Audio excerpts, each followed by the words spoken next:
শিক্ষার্থী বন্ধুরা আসসালামু আলাইকুম। Spoken English class number 7। একে অন্যের সাথে ইংরেজিতে কথা বলতে যত স্পোকেন ইংলিশ এর প্র্যাকটিস করা যায় তত নিজেকে উচ্চ লেভেলে নিয়ে যাওয়া সম্ভব। আজকে আমরা দেখব কিছু বাক্য যেগুলো আমাদের প্রতিদিনের ব্যবহারে বিশেষ ভূমিকা পালন করবে। আমার থেকে দূরে থাকো,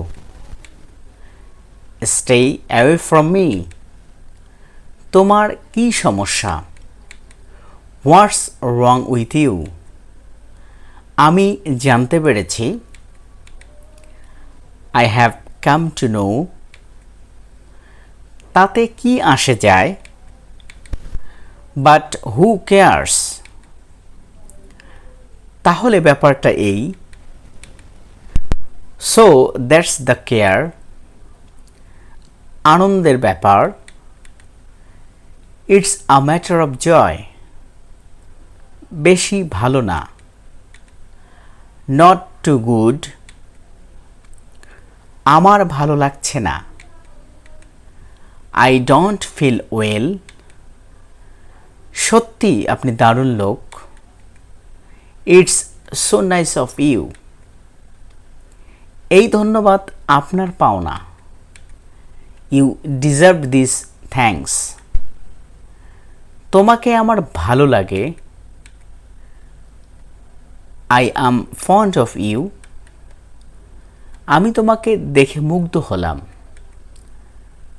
I am impressed to see you. আমি তোমাকে ভালো না বেশে পারলাম না, I could not but I love you. তোমার জন্য শুভকামনা, ব্রেক আ লেগ। তুমি কি আমার বন্ধু হবে, will you be my friend. সত্যি করে বলো না প্রিয়, টেল দ্য ট্রুথ ডিয়ার। প্রিয় যদি তুমি আমার হতে, dear I wish you are mine. মেয়েটি আমার মন কেড়েছে, I have got friendship for the girl. অনেক দিন আগে, আ লং টাইম অ্যাগো। তাদেরকে ডাকো, কল দেম।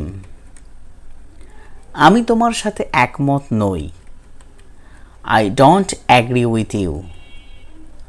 তার পরিবার লন্ডনে থাকে, his family lives in London.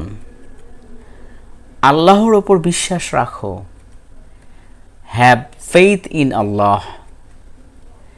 এটা কোনো ব্যাপার না, ইট ডাজন্ট ম্যাটার।